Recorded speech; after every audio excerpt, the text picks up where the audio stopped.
Hi, everyone. Thank you again for your patience today. There is a lot happening in the world, but it's really wonderful to be here all together right now. Good afternoon. My name is Shannon Sanova, and I am the manager of public programs here at the Hammer Museum. And we are thrilled to present our third annual Voices of the Diaspora symposium organized by the Asian American Pacific Islander Arts Network. I hope everyone is having a lovely Frieze. Like I said, there is so much going on in our wider world and local communities, and it means so much that you've chosen to share your time with us at a contemporary art museum. This is the last weekend of our 2025-2026 edition of the Hammer Biennial, made in LA, celebrating our local artists, and you'll likely hear and see some of the works during today's panel. Outside, we have artist Will Rawls' performers sharing their work Unmade. And right above us is Freddie Villalobos' piece, Waiting for a Stone to Speak, for I Know Nothing of Adventure. It is such a gift to be surrounded by working artists and creatives. We're deeply grateful to all our Hammer members and supporters, but we are especially grateful to the generous support of an anonymous donor for this iteration of Voices of the Diaspora. Today we have two panels, Defining Photography Now and Filipino American Temporalities, featuring some of the most engaging artists and cultural workers in Los Angeles today. After each panel, we'll open up the floor for a few minutes for audience Q&A, but if you could please wait for one of our ushers to hand you a mic, that would be much appreciated. We want to make sure we can hear your insights. We'll have a brief 10-minute break between the panels, and if you need a treat, there's coffee, tea, and cookies over there. And after the symposium portion of our event today, this space will move from panel to party, with lumpias, rice cakes, and Lunar New Year themed drinks, so we hope you will stay with us to celebrate. With that, please join me in welcoming founding member of the Asian American Pacific Islander Arts Network, Grace O.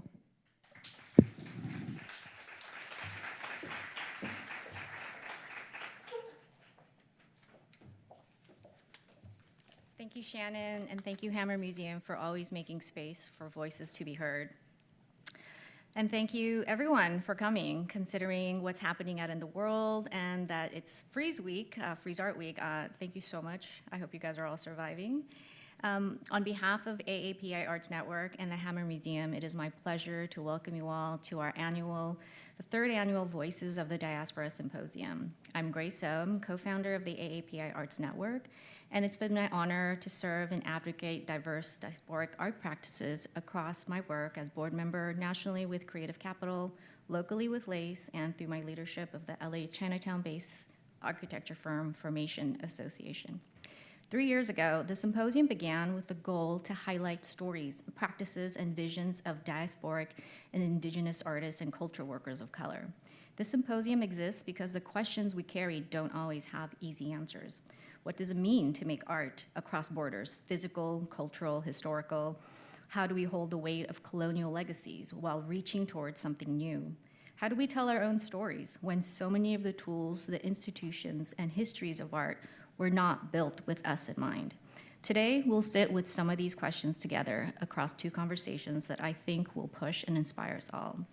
But before we get there, we have the gift of hearing from an LA-based Indigenous artist, Mercedes Dorame, whose work is deeply rooted in place, in memory, and in the sacred. Please join me in welcoming her to help us with an untraditional land acknowledgement.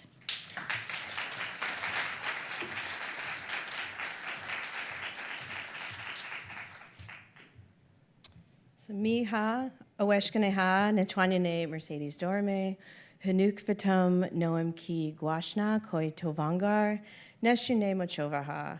Hi, my name is Mercedes Dorame. My ancestors, the Tongva people, came from here and have always been here. I am grateful to be here with you all and the opportunity to share. In place of a traditional land acknowledgement, I tasked myself to share wisdom that I have gathered and inherited over my life from my community, which includes Tongva, elders, other Native friends and culture bearers, artists, dreamers, schemers, and souls that want to make our existence more full of love, care, art, and the beauty of this universe. My ancestors are the original caretakers of this land that we are on right now, and I work every day to listen and to align my heart and actions with their wisdom. Indigeneity is complicated, but the most important thing is to come to its wisdom with a good heart. Please know that it is okay to acknowledge that you don't know things, to ask questions, to embrace that you will always be learning. This openness makes for space, for expansion, for letting wisdom in, and we are all learning. In an effort to approach this wisdom in a holistic way, I always orient myself within the directions. So I'm going to say them in Tongva and English. So Tu-me is north, so that's a place of inspiration and of creation. Moving through this world, we have the power to imagine, to create. We have to build wherever we are, even if that means starting small. Sometimes small is the most beautiful and profound place to be, like a tiny acorn that sprouts and becomes a mighty oak tree. Healing happens in community. Create and build spaces of safety and care to gather, to foster and encourage a sense of belonging. Individually, we know things, and together we know a lot. There is power in feeling connection and abundance and having a place to share it. Know that the fullest moments, the most beautiful moments, and also the bleakest moments are meant to be shared. There aren't many permanent things in this world, but north, true north, will always be north, and love will always be love. Kitame, south, a place of grounding. Appreciate the land that supports you at every moment. It holds you and will continue to hold you. Wherever you call home, learn who the original caretakers are of those lands. Not just the indigenous tribes' names, but learn people's names from those communities. We exist, we know things, we have ancestral knowledge that is tied intimately to the land, and we like to share it, but please also be appreciative of this knowledge and reciprocal. I think one of the most meaningful things you can do here in Los Angeles is finding moments in open spaces, green spaces, parks, hillsides, mountains, and shores. They exist and are calling out with messages and requests for care. Appreciate that being in these spaces, the beings in these spaces have been present and will remain present long after we have interacted with them. So be respectful and learn from their deep wisdom. I think it's important to learn to feel the seasonal shifts. Even in LA here, we have seasons. Listen to the birds, the plants, know the feeling of the afternoon sun on the back of your neck.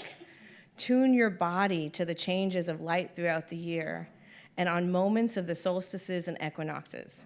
These markers and seasonal shifts persist even when the world feels and is in complete disarray. Komi, east, a place of beginning. A place where all heavenly bodies, all stars, including the sun, rise every day. Come to moments of beginnings and transition like the snake that knows it has to shed its skin in order to expand and to grow. The spring flowers are sending out their messages of joy and pleasure right now. Stopping to actually smell the roses or the jasmine or the orange blossoms or the sagebrush or listening to the crickets is healing. They send calm through your being if you're able to pause long enough to accept it. Paime, west, a place of closure, where stars fall below the horizon, where darkness is born when the sun sets. We experience cycles of light and darkness every 24 hours. Darkness is important, it holds us. The stars are always above us, but we need the darkness to see them. We also need darkness to rest. Rest should not be considered a privilege. Being busy is not a virtue. We need to care for ourselves and each other to keep up the fight, to create and to build the world we want to inhabit.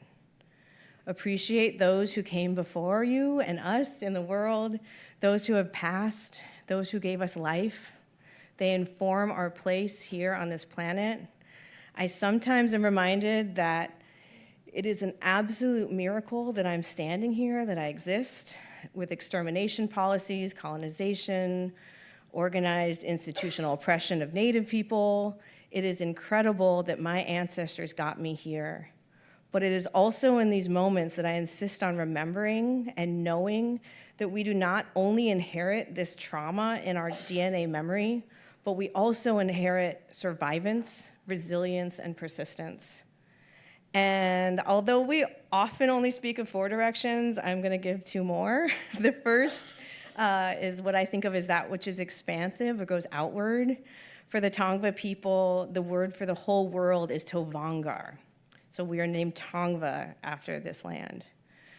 Tovangar, as the whole world, is not meant in a way that claims that Los Angeles and the surrounding areas are the entire universe, but it means the whole world in a way that reminds us that we are connected. Our actions, our ideas, our imaginations connect us to each other and to the rest of the world and the beings that inhabit it. We have to remember to act in a way that fosters this connection to all beings. And the last direction is that which goes inward, the place of center. I think it's important to find your core, that place that holds truth, love, passion, and creativity. And for me, this is the most important space to foster as an artist. It is the space where our creativity and energy emerges from. And to foster this, I think we need to create spaces of freedom. And the idea of freedom has been molded into many strange and very lonely places. I don't mean freedom in a toxic individualistic sense, but in a way that knows that freedom means existing in a place where the people around you, your community, celebrate you and encourage you to be your truest form of self, your core self. The root word of freedom is connected to the same root word of friend. Freedom is conceptually and intricately linked to our rights of belonging. We need each other to be free. We need to support each other to foster freedom. And we need to find spaces of safety and love to allow growth and understanding of this freedom. Build your freedom in belonging. In a moment that feels bleak and overwhelming, it is by rejecting scarcity and isolation that we will have the power to continue and to create and to be free. We must remember we are connected, that we have abundance of love, abundance of the night sky, of the full moon, of the oak trees and the waves crashing on the shore, of kind words and gestures of care and concern, of sunlight, of joy, and of each other. North, true north, will always be north.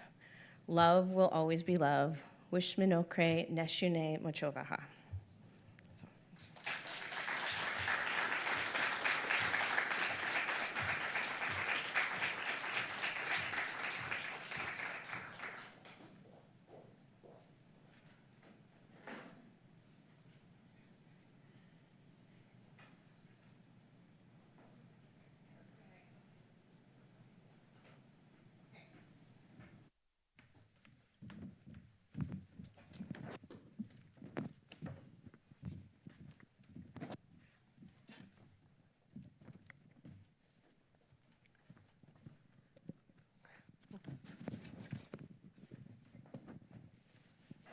Hi, everyone.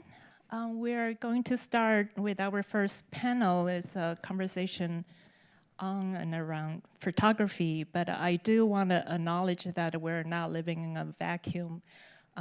Things are happening outside. The U.S. just bombed Iran, and that's why the protest is going on around campus. So, within that context in mind, we want to talk about how diaspora, or the notion of diaspora, redefining what photography is. And the artist here will do a quick introduction. I should have asked to go like second or third.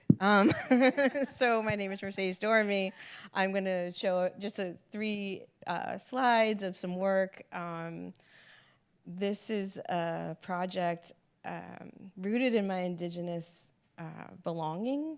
It's a project that was rooted in in lands out on the Channel Islands, so Santa Cruz and Santa Catalina Island, and it's looking at what my interactions in these spaces are. This was a project put on by Oxy Arts as part of the Wanless Artists in Residence, and it was called Where Sky Touches Water, and it was about these contact moments between us and how we orient ourselves in the land. I used the photograph, I used sculpture, I used installation. The light in this space was very important, and it's a way of creating worlds to engage with. Part of the practice is a very direct photographic work. This is probably the most straight photographs I ever kind of worked with, and I was so taken aback by these spaces. A lot of my earlier work had a lot of intervention in it, and these, I didn't want to kind of intervene. I really just wanted to engage and show and learn and understand. The one on the left, no, you're right, is abalone, which has been really important to me as a material. And it kind of also, I'm going back to this little installation, informs a lot of the sculptural work, a lot of the ideas around the complexity of cultural markers that, you know, you're not able to put a material or a person or something into just singular box, but how do we understand something in its multiplicity of uses or realms? Is that about 3 minutes? Yeah, okay. I'm gonna pass it on down to Todd. Thank you. Great. Thank you, Mercedes. It's an honor to be here. My name's Todd Gray, and I started photography as a music photographer, and so I use my archive of photographs over the last 50 years, and a lot of my photography is a way for me to question my value system. I was brought up to be apologetic to be black. I always thought black was less than.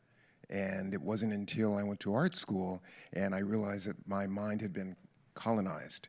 I started reading Toni Morrison, Du Bois, Fanon, a bunch of artists, a bunch of writers, and I had an understanding that dominant culture had put that message into my head, and I've been using photography as a way to counteract that. So I was taught that, you know, like shooting musicians, that's pop culture, that's kind of lo-fi art. And of course, these pieces with sculptures in Europe and frescoes are high culture. And so I've been fusing the two together and putting them in dialogue. I take all the photographs that I use in my archive and I collage them. This came out of COVID. I had a lot of time on my hands, and I had a show at the Wadsworth in Connecticut, and so I created this 30-foot work. Part of it, you have to be present. Normally you can take a photograph in one visual gulp. Well, I challenge that. It actually takes time. You have to move through it. And then as you move, the photograph that you see next to it affects the one that's coming afterwards. So I really challenge this idea of what a photograph is, and I actually embrace sculpture, and I challenge the viewer to make meaning. So yeah, photography is normally a statement. I try to make it a question. And so that puts the onus on the viewer that they're actually completing the picture. They are projecting their own meaning. And there's not one meaning, there are meanings, you know, plurality of meanings. And so I'll end with this. On the left, well, the landscape that's toppled is a wetland, and I took that from a historic slave trail in Ghana. It's a place where I have a space. And then on the right is a detail of a wall in a slave castle in Cape Coast. So how the greens, the lushness, and then how I kind of navigate that in between. Thank you. Oh.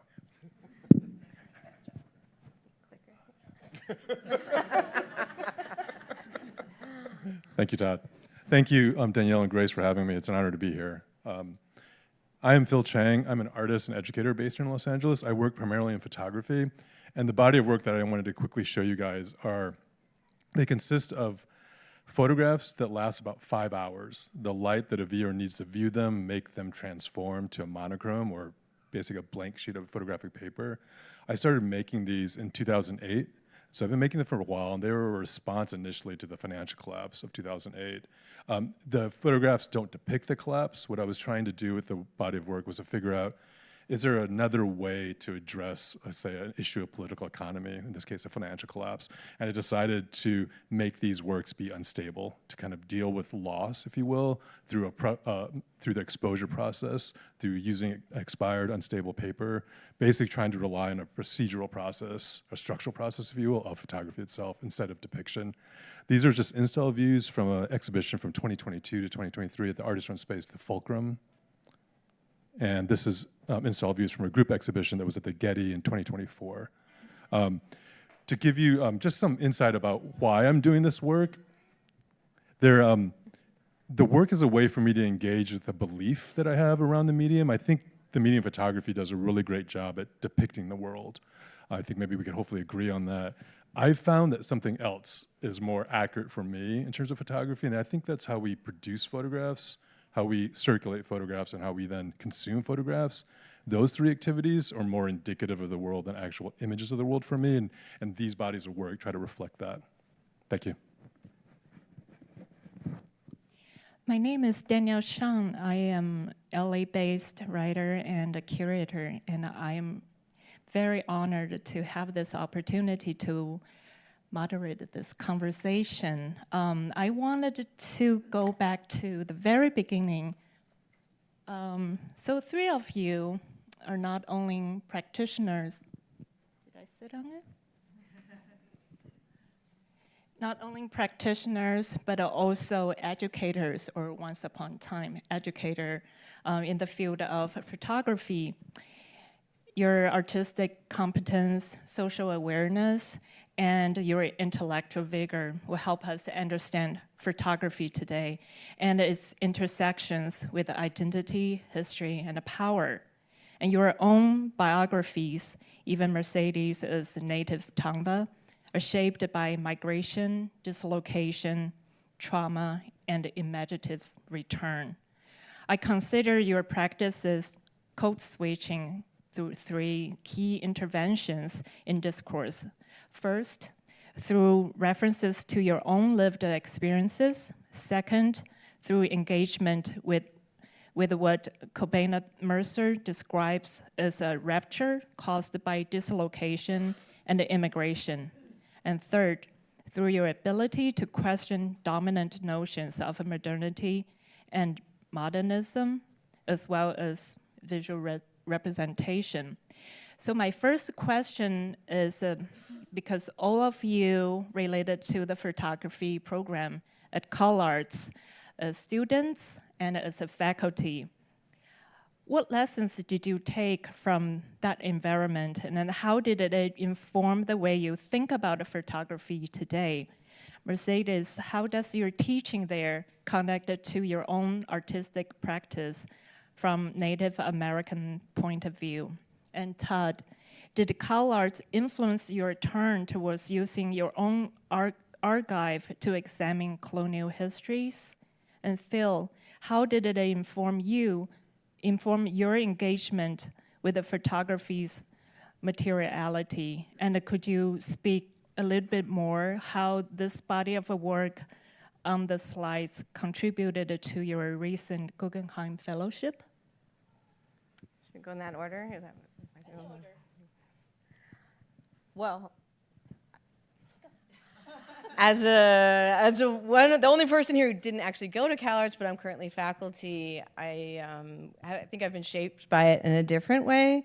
I came in and was very intimidated. It's, Alan Sekula, who started the photo program there, visited where I went to graduate school, and, his texts and writing had such an influence on me. And so to kind of be stepping into this place that has this legacy, I think what is important to me is this understanding of the responsibility of being an image maker, what that holds, like a responsible maker using this tool that has a legacy that it was it's incredibly problematic in its early days, and how it represented Native folks, people of color, otherizing.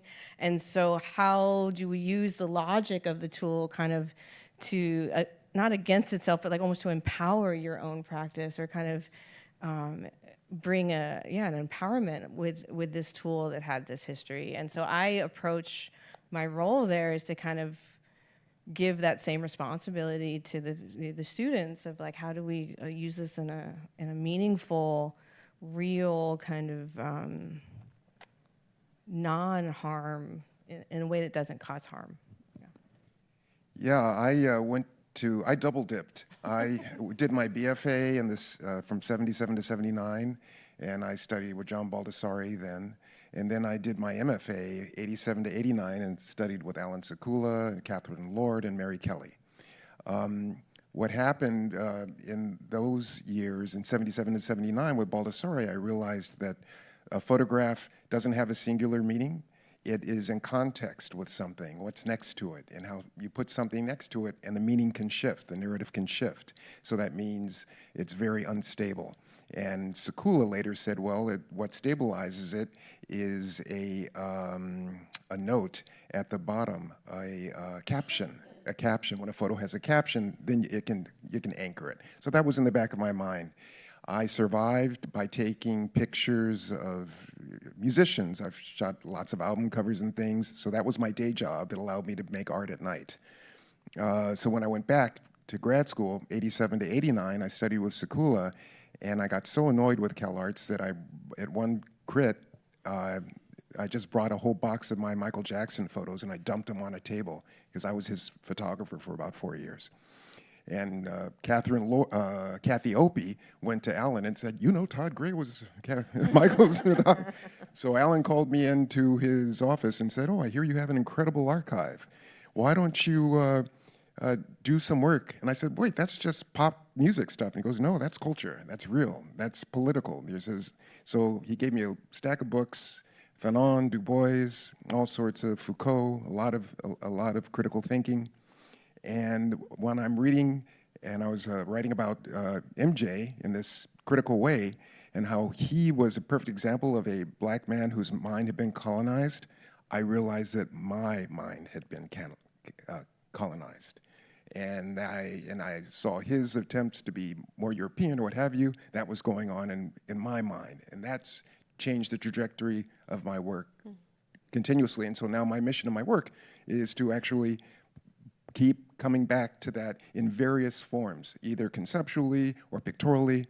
But that's why this whole idea of Africa is always in the work, and the West and Europe and those relationships, so that we don't forget how, well, I don't forget, I can't forget how I got here, but so others can't forget either. I studied at CalArts and the master's program from 03 to 05. And CalArts provided two things. One was, this I don't think was the intention of the faculty or the other students or the staff. Like Todd and Mercedes, I also studied with Alan Sekula, in addition to Michael Asher, Sheila Brooke, Ellen Burrell, and even someone like Waleed Bashti. I think a lot of the faculty and the curriculum there provided a framework for me. And I realized that framework was kind of in the distance, but it then provided a path to that framework, and now I understand what that framework is. I actually was able to take that path, and that was to then understand photography's relationship to, we could call, to borrow a Sekula title, respectfully, photography's relationship between labor and capital. And so I didn't know that as a younger person, but now I'm realizing 20 years after, now that's what I'm headed towards, which is another way to say, CalArts helped me understand a relationship between photography and political economy, which is another way to say CalArts basically just helped me understand photography's relationship to capitalism. That's the easiest way to put that. The second thing I think CalArts really helped me understand was photography itself as a medium is just embedded within these tacit and kind of explicit discourses. And photography is always encumbered by like claims of status, whether it's veracity, whether it could be art or it's actually a commercial application. And then there's issues of longevity and permanence. So those are just some of the discursive conditions that CalArts exposed me to in terms of photography specifically. I just want to add something to that, because when you're talking about photography, I really didn't realize the cultural impact that it has. It's the means by which, in media, we form our ideal of reality. We form our picture of the world, and much of that is through still photos or moving photos / motion video.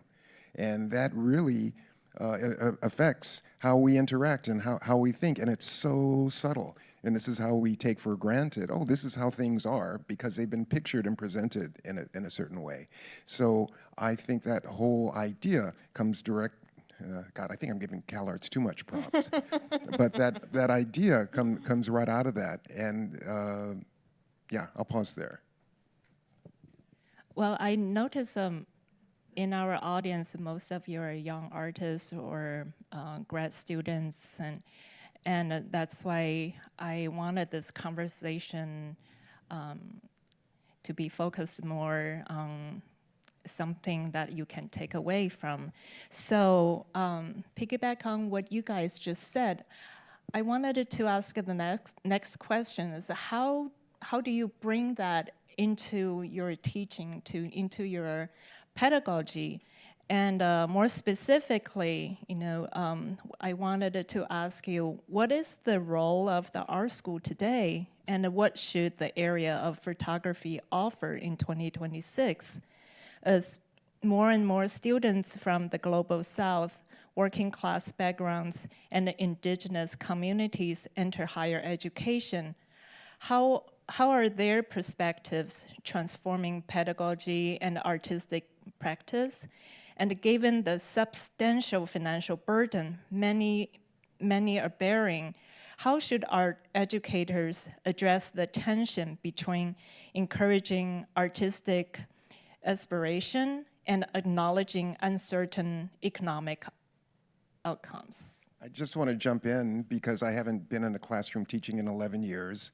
I'm a professor emeritus from Cal State Long Beach. But I was really insistent on sharing what my personal journey was with students and saying there's many ways to get to a place. And oh, wow. I'm realizing when I was a guest speaker in Ghana, in this campus, I forget the name of the city, it'll come a little later, that one of the professors was saying, don't let the market use you, you use the market.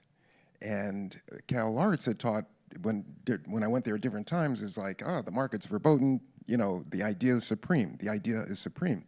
Whereas some of this program in Ghana was saying, no, the market exists, work with it. Ibrahim, he came out of that program.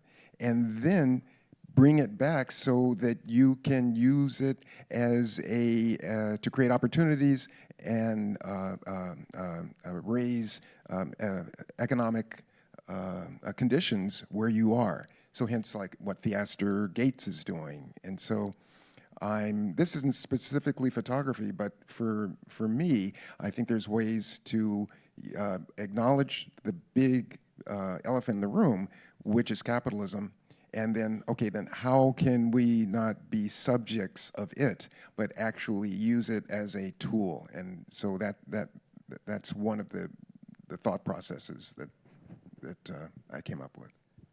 And also Long Beach, I understand most of the students are from working class, right?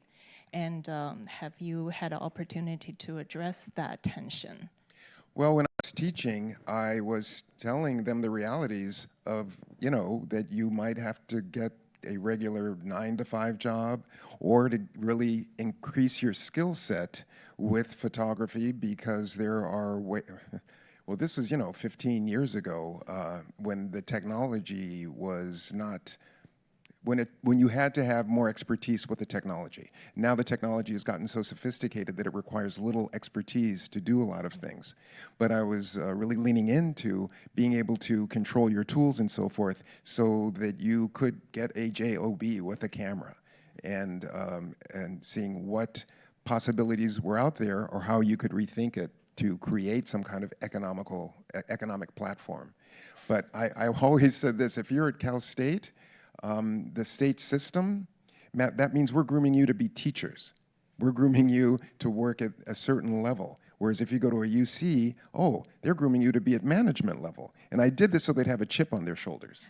I thought this was really important to put this chip. And the only way to get out is to, like what my parents said, you got to work twice as hard to get half as far. And I always leaned into them that you got to outwork and out hustle, and that's just got to be your daily routine, because that's how I got here. One last thing that I would say, aim for the stars, because if you fall short, maybe you can at least land on the moon. Yeah, I mean, I think this comes up all the time, you know, these kind of practical questions, and they're real questions, and it is always hard because you don't have the, like, oh, if I do 6 years of this thing, I will come out and have an offer from this place. But as the world moves, like, there are very few trajectories that have that kind of direct path so much. And so what I always try to focus on with my students is, like, how do you find your place of creativity, your voice, where you generate from? Because if you think about people who, like, you know, work in spaces and get called into spaces, yes, they probably have these technical skills and they need the technical skills, and that's a starting place, but you also have to have a vision and, like, know how to cultivate that. And I have a couple students here, so tell me if I've failed, but I try not to tell people what to do, because it's like, oh, you should just do this project or that project or approach it this way, because if I'm there as an educator telling them what to do, what does that person do once they're out of that environment? And then that to say, the other thing I think, well, I don't know, this is being recorded, but my number one rule of being an artist is don't be an asshole. Like, that's what I also tell them, because you think about what you need when you exit a program or an environment, and it's a community, and it's a cohort, and it's a collaborative space. Like, I think about students I see working in the area or kind of being out in the world, and they support each other, and they curate each other, and they create fabrication shops that build things for each other. And as much as that's not exactly the answer to the question, I do think there's that. It's like building a community instead of looking as a network. I was at an opening of my student the other night, and his parents were there, and his father's a lawyer, and it was a lovely conversation. And he says, when I go out, I don't tell my mentees to give out business cards. I tell them to have 3 real conversations. And I thought, you know, like, that's real. Like, how do you have actual connections with people that are deeper than just, like, I mean, you get a name on a piece of paper and you forget, but if you actually make that kind of connection, that's something that lasts. And I think that's how networks of art and, you know, the quote-unquote art world as it is, which has many definitions, gets expansive. In my experience as an educator with working with students in photography has been, I think photography could be, so I want to highlight this, could be this useful tool, precisely because the medium of photography doesn't have to be art, and the medium of photography doesn't have to be critically oriented. That medium will exist. It's so useful. We all use it somehow today. I'm sure everyone's taking pictures on their phones. But I think if a student chooses to go a certain direction, then they can encounter using the medium of photography in a critical way if they want to, right? They could figure out, how do you use something that's so widely available in culture to a different way, right? So it's a nice analogy, I think, is like how we could use language in a very instrumental, normal way, the way I'm speaking now, and use that then to say into poetry. I think of photography in a very similar way, especially because I'm teaching photography as art. I'm not doing fashion photography. I'm not doing editorial photography or architecture. I could, but I just so have to be teaching it as art. And so I think that's a really important distinction for me, because I think art then allows students to think about the images they're making and what those images refer to. And I think that distance between the what it refers to in the image is really rife with possibility as in the educational context. For instance, like the photo of Phil Chang on the driver's license hopefully looks like me. There's a tight correspondence, right? Especially if I'm gonna go through TSA, right, or do whatever. But I think if we're gonna use photography in an art context, you have this ability to really think about that relationship between image and referent. It can be very distant, it could be conceptually conceived, it could be also tight, just like the driver's license photo too. So that's a potential I think that I have for teaching photography as art. And also, I understand you're teaching in Bakersfield, and Bakersfield has a very different demographics than, say, in Los Angeles. And you're teaching photography as art. Do you get pushbacks from students, or do you think they look at your curriculum with the questions? I don't get pushback, but you know, I'm teaching them skills if they want to go on, and I don't expect them to be artists using photography or artists just in general.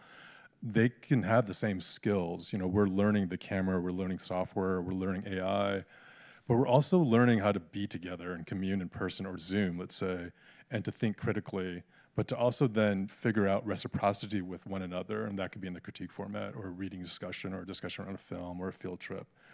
Mercedes said something really interesting, and that was the issue of responsibility, and I think that's a great potential of photography, precisely because photography is so connected to the world. And so I like to always, the prime example in my classes and my experience teaching is students wanting to engage with unhoused homeless crisis. And if we're gonna take photographs of that, right, then we have a really interesting conversation, right? Because they have to figure out how to be responsible with the production of those images of those people. And then the question is like, what does that mean to aestheticize suffering? What does that mean to aestheticize or to visualize a social problem? Are you trying to address it through the photography, right? Or is there a better activity that you could use other than photography to address, let's say, this issue of being unhoused or homeless crisis? I'm just using that as an example. It really helps because we get to think through this firsthand. Well, maybe we move on to the next question. So the next question is about your own practice, and specifically about using archives. So imaging technology has historically been entangled with the colonial power. Alan Sekula and Stuart Hall positioned the medium within social, political, and economic struggle, with Hall specifically examining colonialism and how race, gender, class, and diaspora function as signifiers in photography. So I would like you guys to unpack a little bit more like how you use archives in your work as contested ground, not neutral record. Mercedes, when you photograph a landscape, how do you reclaim a gaze historically used to dispossess indigenous peoples? And what archives are you currently entering, and which must be refused or reimagined? And Todd, your personal archive of musicians now dialogues with the images from Africa and Europe you have taken. How does this juxtaposition help you examine globalization and the ongoing legacies of colonial extraction? Phil, your work investigates photography's material conditions. How do these physical properties carry political meaning? Well, I'll say that as a Native person and in being a student, I was from a very early point very concerned and resistant towards ideas of stereotyping, because Native people have been so stereotyped in how we're supposed to look and what we're supposed to wear and everything. And there's a lot of questions around authenticity. And you think of like Curtis, right? And this kind of archive of this intent to image the vanishing race, right? And built within that is the idea of vanishing. And so you think about how do you use the photograph as a tool of resistance and presence, and our ideas around permanence and vitality. And so in my photographs and my installation, there's always kind of this heavy hand that I'm like tangibly, physically involved with that work to kind of insist on an indigenous presence and using the camera as a tool, particularly so that we understand that this record of this arrangement or this intervention or this land has a permanence to it. Growing up in Los Angeles, it's a city that, when I went to UCLA and walked into the library, you read a book that says all the Tongva, well, we would have been called Gabrielino in that book, but died. They all died. And you're standing there like, grappling with that. How do you deal with that? Or working as a cultural consultant on these sites where you're literally seeing your ancestors exhumed and their cultural belongings relocated. And so there's been a lot about presence and land particularly that I've always been wrapped up in, the earlier kind of moments about finding places of belonging. It's like, that's important to me. That's important as a person of this city. How do you find a place here particularly where you feel like you belong as a Native person? And through the photograph and my practice is how I've inserted myself into those spaces, even though the access might be temporary. The most recent body of work where I'm working in the UC Reserve on Santa Cruz Island or Limu, or out on Pimugna or Santa Catalina Island, and working through these spaces that have been much less impacted has been interesting. I think there the land speaks in ways, and the beings there speak in ways that is a little bit different. So I think it needs less of my hand, which is what I was saying earlier, to intervene. But the photographs still hold this kind of, I think, interaction of me in that place. They're meant to be very subjective. I'm not trying to kind of take this objective standing back. I actually want them to be a bit disorienting, because if you think of where people come away from it, it's with a lot of questions. That's why I think it's good to be I don't know the answer to this. I hope, I speak in Tongva as much as I can, and I put my titles in Tongva as much as I can to spark that kind of curiosity and also speak to a active existence and cultural kind of practice. Yeah, I think it's great that you asked me about the archive, because of my studying with Alan Sekula, and that was really primary in his practice, and the importance of an archive, because it's a reservoir of knowledge. So my 50 years of photographs are I've had them digitized, and they're in an archive. And then, of course, Stuart Hall opens up my mind and opens up this idea of how photography really is a conduit, or it really is a tool of hegemony, of how dominant culture can maintain its dominance. Because it's Fox News, dominant culture can maintain of that audience through images and through narratives that it attached to those images, which again creates our concept of reality or meaning. And so, when I realized that this was being done through colonizers, then I really started to think how I can use that in my work, in my own history. And one of the things that I did when I first started was I would use these photos of Michael Jackson that I have, and I'd place a portrait of him and a landscape, and then I realized, wait, if I do that, it won't be about African diaspora, it'll be about him. So I would always cover his face up with another photograph, and that would now, oh, who is that? Now it makes the image becomes ambiguous. And then I leaned heavily into Stuart Hall, because he says, we cannot overthrow hegemony, our power rests in resisting. And hegemony makes the normal, what's called normativity, is how we maintain these ideas and concepts of what should be happening or what is real. Oh, it's been normalized, or behavior's normalized. So I went and I looked and questioned. I wanted to upset the apple cart of photography. So photography is supposed to be two-dimensional. So that's immediately I said, I'm going to make it three-dimensional. I'm going to frame works and put them on top of each other. Photography is supposed to have rectilinear. Well, I'm going to introduce ovals and circles in it. And photography is supposed to make a statement. Well, I'm going to make it ask a question because I'm going to make it more obscure. And I'm going to put in multiple meanings instead of reducing it to a singular meaning. So all of these things come out. And then by doing this and dialoguing about being an African diasporic individual, hopefully then it starts asking questions about the Atlantic crossing. How do we get here? And in the last few years, these beautiful, beautiful landscapes I take, but I'm on an African slave, on a historically documented slave trail. So there's beauty, but underneath that beauty is immense horror. And so I use beauty as a tool, a technique to get the viewer in, get them interested. And then, but what's happening? And hopefully through these questions, that they will come to a better understanding, or they'll come to their own meaning or meanings, because the plurality, I'm after pluralities, not binaries, good, bad, up, down, yes, no. And that's what I'm really pulling out.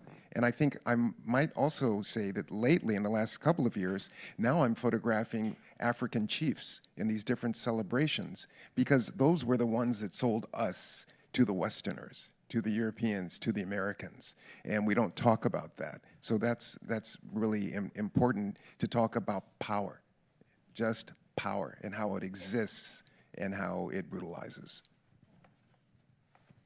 I'm going to try my best to answer this because I think it's a really great question. I don't work overtly with archival materials, or we could say through an archival impulse, but the best way for me to answer this is I use expired photographic paper that's obsolete and that was produced by Kodak, the Kodak Corporation, and it ceased production in 1993. And so it's not really an archive, but it's a stash, or it's like me hoarding materials that really have no, thank you for laughing. It's not, hoarding is a terrible word too, because it's really not that available. It's a material that has no commercial application anymore. The only application I've found it's useful for is for art. And so what I find, if anything archivally related to that, it's really me trying to resuscitate material that has no commercial value, basically no use value, if you will, to then figure out how can you then circulate this within another type of economy or another type of marketplace. And so what that has really taught me are issues, and these are not even art issues, these are issues related to our lives or economy or economics, and that's scarcity and value. And so it's had me really confront these things. The photographic paper that I rely on is no longer available. I get lucky if I find it on eBay or some type of online platform. I don't know why an individual even has it to sell, but someone realizes they could find some guy like me making art from it, right? And then that whole new supply chain emerges, or a new economy emerges. Oh, I just remembered the name of that university in Ghana. It's Kumasi National Nkrumah University in Kumasi. And that is it's a very strong Marxist program where they teach you to embrace the market. And I think it's a radical shift to how art's being taught. So if you want to research that would be something to look. It's a very different way of teaching art and thinking about art. Yeah. Phil, I wanted you to expand a little bit more, because your practice is so much focusing or emphasizing on the physical conditions and the material, the physical properties of photography, right? And then in your studio, you unpacked a lot about how that carries political, social meanings. And can you unpack a little bit more with Absolutely, yes, the audience? It does. So I think one way to think about it is using these expired, obsolete materials as a way to conceptualize, operationalize, if not put on the forefront issues of scarcity or issues of obsolescence. So because the paper has no commercial value, I'm trying to figure out how can it be circulating in another type of marketplace, and that would be art. I'm interested in art, especially contemporary art, because it's an unregulated marketplace. That's fascinating to me. Very few, I think, industries are unregulated, but this one is. But then this one provides, I think, spaces for either conceptualizing something, or anything can really go, as long as you kind of verbally and then maybe discursively frame it as art, then it can be art. So I'm lucky to have the kind of shield or the prestige or the flexibility that art provides, because I'm really using these materials that have no purpose anymore. They can't even register a proper exposure, right? And so that's been a really great instructive lesson for me. How that's political, it doesn't have to be. But for me, it could be political only because I think an art object can be many things. And that's why I made the distinction that photography as a medium doesn't have to be art. There's nothing wrong with that. The medium of photography will be fine if it's not politicized or if it's not made aesthetic, and that is made as an art object. But it's important that I try to circulate my works in contemporary art because I think I've never found anything else in my life that can do what an artwork does. And an artwork can be an artifact if it travels through time. I think an artwork can be something that is philosophically or intellectually discussed, kind of like what we're doing here, I would hope. It could be a commodity. It could be a financial asset, and then it could be a speculative asset too. And so that's fascinating, that multiplicity of conditions. That could be a political operation. I don't find that within the non-art application of photography. I think the non-art application of photography has an instrumental designation already, and that's great. It should, hopefully, right? I'm trying to maybe sidestep that instrumentality to art. Yeah, so for me, there's something politicized there for me. And also, do you guys feel like within the field of contemporary art and the understanding towards photography has shifted? Because you mentioned you were really surprised that you got the Guggenheim Fellowship, and you did mention you felt there's a shift in institutions. Can you talk a little bit more? Yes, sorry, thank you for reminding me. I didn't get to explain that too, or respond to I received a Guggenheim Fellowship Award in 2025. I never thought I would get one. I was taking a workshop with a really helpful consultant named Beth Pickens, and also maybe an educator. This was on Zoom, and she had a really great saying, keep on applying. These are to applicants. Keep on applying until you either get it or you die. And Beth, if you're out there and you're watching this on the Hammer channel, that's a great mantra. I told that to myself every day, basically. The question was in terms of the Guggenheim. Oh, it's okay. I'm sorry, does anyone remember the question? Oh, the question was, you use this body of work to apply, yes. And you got in, and you were remarking that you felt there's an institutional shift, and it was how they interpret right. photography. I think the institutional shift, so I was awarded the Guggenheim Fellowship Awards in many different disciplines. They have an art, in terms of visual media, it's art and photography. So I was awarded in photography. And historically, my understanding of the awardees have typically been within social documentary or a lens-based practice. And I do have a lens-based practice. It's just my photographs are durational and unstable. They last 5 hours. So I was really astounded that this fellowship awarded based on that. And it just made me realize, Danielle, that maybe they are being more accommodating to other uses of the medium. Well, I want to add to that because I got a Guggenheim in 2018, but not in photography. I got it in art. I think I was such a contrarian. I broke so many rules about photography that the photography panel didn't even say, no, this isn't photography, this is sculpture. And actually, I call it low relief photo sculpture because I'm really a collagist and photography is a material. And what I'm really doing also in response to your last question is about the archive. The archive is it's my biography. And so basically that photograph, because I was present doing this, and so it's a record of my life. And so it's the various aspects of my life. And it could be something that I did 30 years ago with something that I did 2 months ago. And they're put in dialogue. And so the way that these timelines cross are very interesting. Any comment? I mean, I think that we try to categorize things in ways, where it's like, this is this and that's that, and hopefully we're, like you said, we're moving into more plurality and less this is this and this is that. I mean, the photograph, I think, has always been in this conversation around viability and relationship to other art practices, and, I remember feeling a little insecure about having like just photographs, or I see that coming out from students of like, well, if it's just photographs.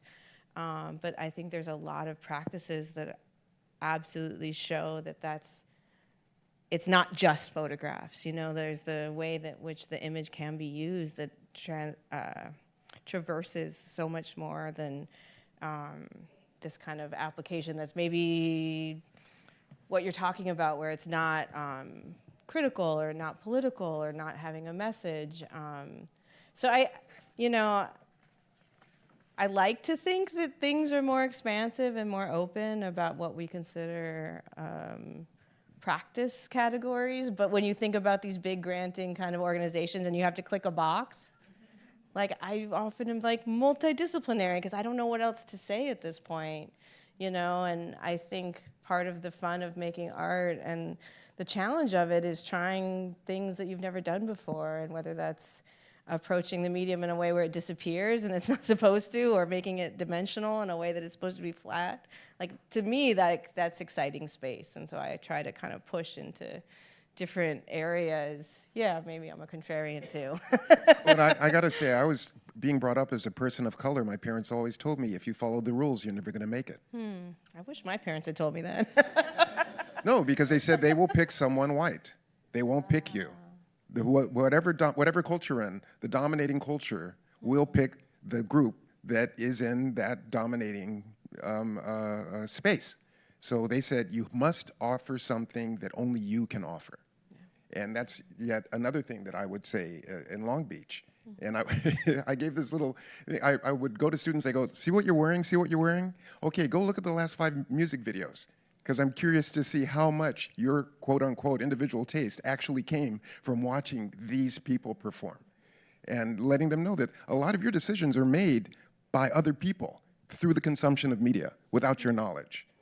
And so how do you first break that down and then become actually responsible and make your own choices of the construction of self, as opposed to absorbing what popular culture is saying is what your self is, or how you package yourself, present yourself, and so forth.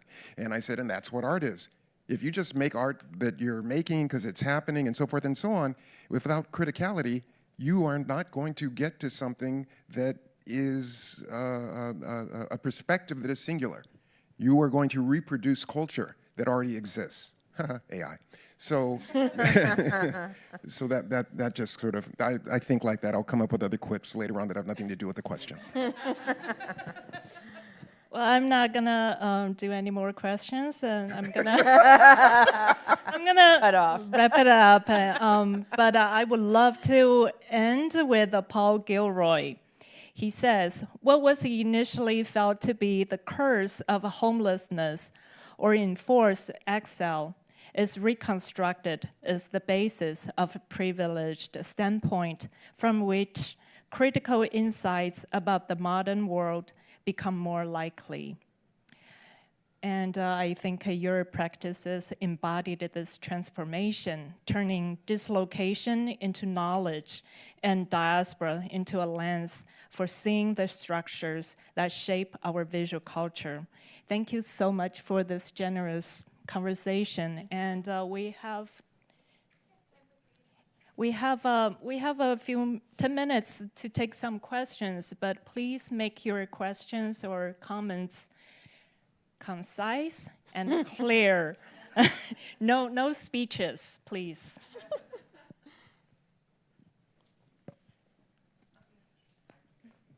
No, Someone behind you.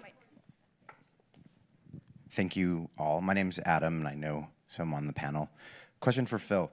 When you say that these photographs only last 5 hours, can you explain that a little bit? I don't understand. Yeah, thanks, Adam. I didn't have really the time to explain it very quickly. I just don't subject these photographic prints to the procedural process of fixing them. So that would be in the darkroom, developer, stop, and fix chemistry. So that's why, Adam. And then to add a technical side note is there's a built-in emulsion in the developer of this paper that allows it to expose.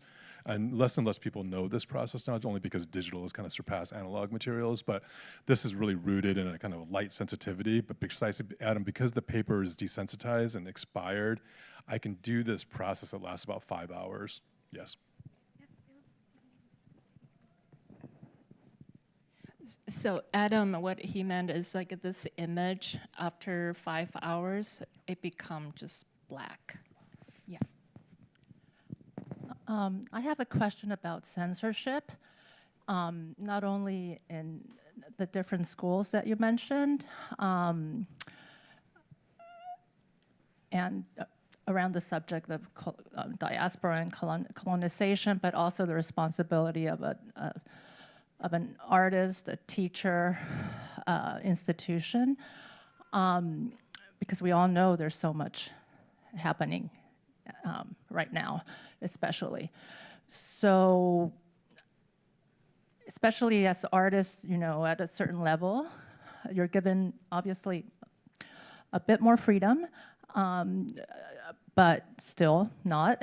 So just how do you speak to your students, and also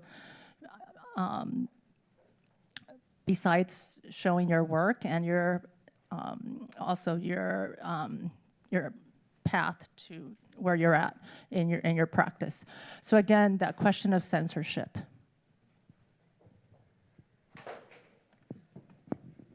I'm sorry, is the question, do we feel as if we have to not censor ourselves, or that we feel we should, or is it?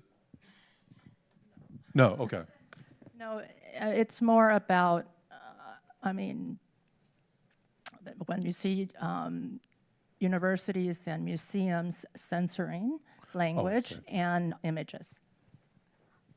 I'll just say, when I came in to teach, I'd never taught before. It was very intimidating. And coming up in my education, I thought there was like a canon, right? And I was teaching a foundation class, like foundation level, first year class. And I thought someone was going to tap me on the shoulder and hand me a list of the artists that are the canon that need to be shown. And that wasn't the case at all. I had complete freedom to put into my syllabus what I wanted to show my students. The writers, I prioritized writers of color, women, Native artists, Native writers, because I feel like I occupy a role where not a lot of students, I didn't have, actually I studied with Joy Harjo at UCLA. There were some Native folks, but you know, it wasn't until the upper levels of my education that I interacted with an Indigenous educator. And so I take on a role of like, that's my expertise, so that's what I share. And I do feel grateful that I'm in a place where it's probably why I've stayed there. I started as like a visitor, and now I'm there more permanently. But that's probably why I've stayed, because I can teach from my practice, I can teach from my expertise, and that's actually asked for instead of like, well, no, you actually have to do this other thing because that's the expectation of what an art education is. So I don't know if that's exactly, yeah, but. I haven't been censored by my the institutions that I teach for. The closest thing is not censorship, it's more about suggesting, maybe not that text, maybe this one. And that's not because of censorship, it's more of our accessibility and legibility. So maybe not the French theory, but maybe something that's gonna still describe that, those very same concepts in a different way. And so that's been my experience in the educational context.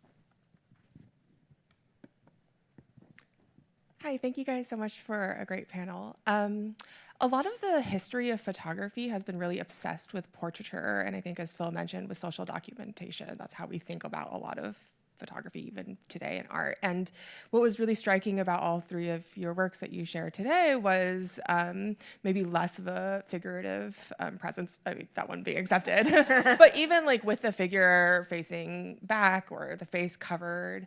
And so I was curious whether that was a conscious choice on your guys' part in response to the history of photography and where it's going. I just wanted to topple the apple cart, and that was really important. I mean, that's that very, if you go two more, one more. Yeah, because I wanted to put a landscape in dialogue with an abstract piece of architecture. What happens when I wanted to mash it up. And so what happens when you do that? But I wanted to tell a story that you really had to pause. I mean, I'm using color, chroma, to keep it all flowing, but rationally it doesn't make sense. But visually, there's harmony. There's a harmony, and you can see how you go this boat person who's wearing British whites, you know, who colonized Ghana, and then here that's what always got me. Wow, how can you wear the clothes of the colonizer? But in any event, how I can use that to go into this abstract wall, you know. So I'm just trying to I'm very suspect of rational thinking, and I'm really trying to embrace what I call neck down thinking. My whole education has been neck up. I'm trying to go neck down. Yeah, I mean, I think early on I did a lot of work with objects that I refused to call still life, and I do like, or a lot of work in the land, and I question what does it mean, what is a landscape photograph? I realized it was actually the person I work with who helps me print, and they're like, do you realize there's not a single horizon line in any of these? And I was like, it wasn't necessarily a conscious thing, like I'm gonna obscure the horizon line, but to push against our expectations of how we categorize, I think, is a through line. I also think there's like a real responsibility when you're engaging with people. And I prefer to work with rocks and abalone and tide pools and the ocean and the land. I say that because I think there's also a responsibility to have these other beings have a voice and have a presence and to pay attention to their messages in a way that we maybe, again, the cerebral neck up way, oh, all these things we know. And you're like, but do we really know? And how do we really feel and connect and orient ourselves in a way that's not just here, but is actually like rooted in a different place and how we move through the world. And maybe we hang things higher so we open our bodies up, and maybe we put things on the ground so that you're actually recognizing all of the support spaces that we exist within that aren't just this like human eye level, and like pushing away from that as being the only vantage point. Yeah, I appreciate that question about portraiture. I originally, in 2009, for the first iteration of the project, was going to be all portraits of unstable materials, photographs of people fading to a blank monochrome, and I decided I couldn't do that because the connection to that which has been, or death, mortality, was just too strong. So I've decided to include a diversity of genre, including portraiture or landscape, still lifes, logos, for instance, that cropped Amazon logo that was on screen earlier, and then screenshot compositions most recently. Thanks for that. Well, with that, I wanted to thank Shannon, Evan, and the entire staff of the Hammer Museum for hosting us, for being so patient and loving. And we're going to take 10 minutes break, and let's get back here, 4:38. Good afternoon, everyone. Thank you all so much for being here today. My name is Clarissa Esguerra. I am a curator of costume and textiles at the Los Angeles County Museum of Art, and I'm thrilled to be part of today, and I really thank Grace and the Asian American Pacific Islander Arts Network, Shannon and the Hammer, and Danielle Shang, too, for bringing this amazing group of Filipino-American artists together to have this discussion. Yeah, I was reflecting on the way in today, and I shared this with some of you, that in my 20-ish years in Southern California, somehow I have never been to a panel that focuses on Filipino-American contemporary artists. And so for me, as a Filipino-American, I cannot tell you how powerful it is to be here with you today and to have this stage. So thank you again for giving us this space. So we will begin with some introductions. And so Miljan, go ahead. Hi, my name is Miljan Roberta. I'm an artist. Do I click this? Yeah. Go ahead, yeah. Okay. These are stills from my recent work. It revolves around sort of the apocalypse and the end, and sort of thinking through how the West sort of conceives or imagines its end. And my recent thinking, I guess, is about categories and rhyming. That's great. My name is Patrick Martinez. I'm based here in Los Angeles.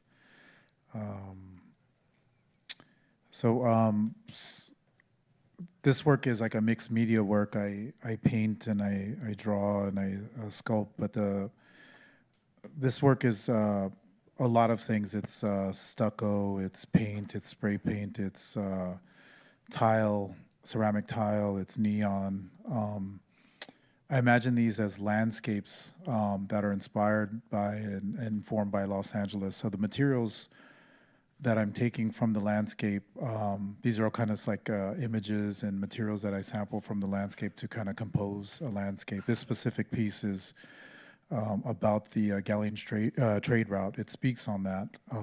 A lot of the ceramic tiles, the green, blue, and yellow ones are restaurant tiles from Los Angeles that you might see at El Salvadorian restaurants, Mexican restaurants, that are made in Mexico.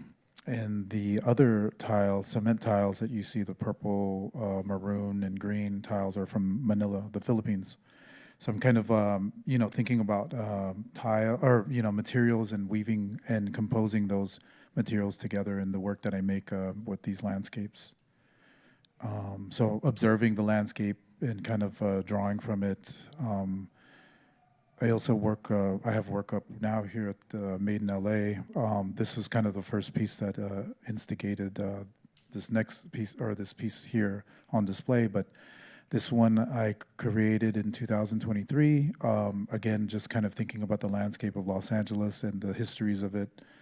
I look at Los Angeles as growing up as a mural town, so I kind of take liberties with composing, certain vignettes and things that I want to see painted on those surfaces. So typically you'll find that I use a lot of stucco and cinder blocks, and the common theme between my materials is like but all the materials are kind of like fleeting and kind of leaving the city and kind of being replaced with a new aesthetic. I'm thinking about archiving those materials, or kind of freezing those materials into the work. This next piece, I also work with neon text-based works. These were kind of inspired by, again, the landscape of LA. Around 2008, I was driving down Whittier Boulevard from my studio and kind of seeing these kind of mom and pop shops in East LA advertise, checks, cash, income tax, notary public, pawn shops, and wanting to use this kind of format that I kind of sampled and from this mom and pop aesthetic to kind of speak back to the people that were passing by these kinds of shops. Kind of this aesthetic that had nothing to do with like commercial advertising or anything like that. It was, some of these messages come from oratorical sources from the past that I want to make present, and things that I kind of compose and make up. And this installation's at the Whitney Museum a few years ago. Yeah, that's it.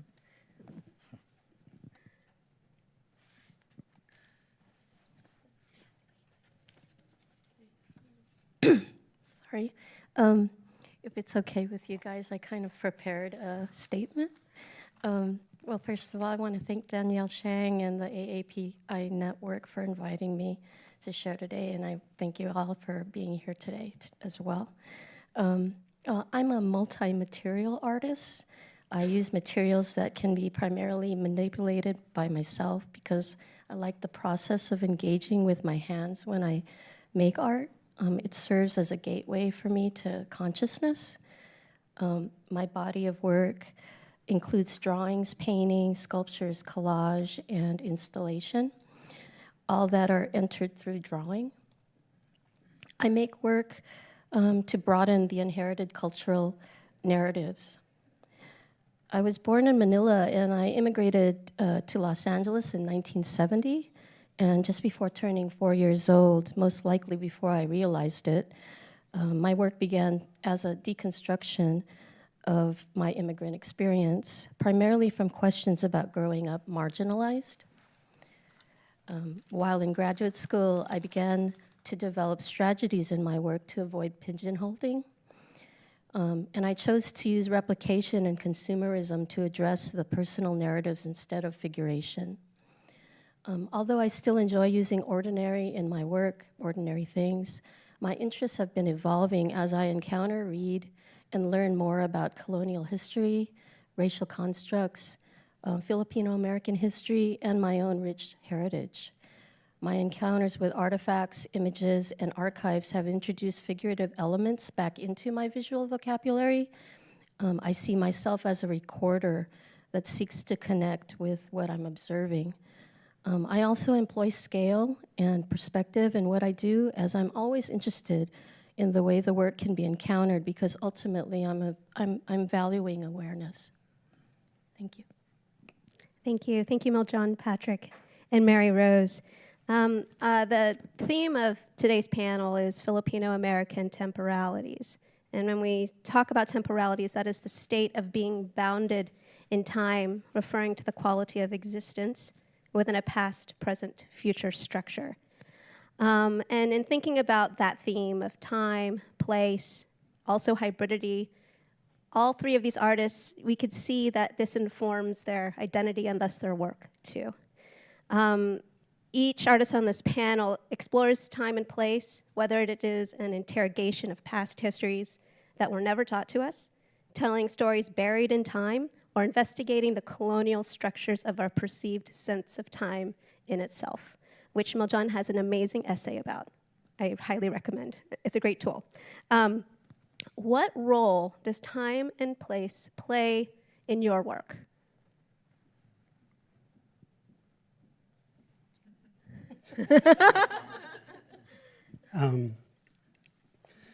Lately, it's something I think about all the time.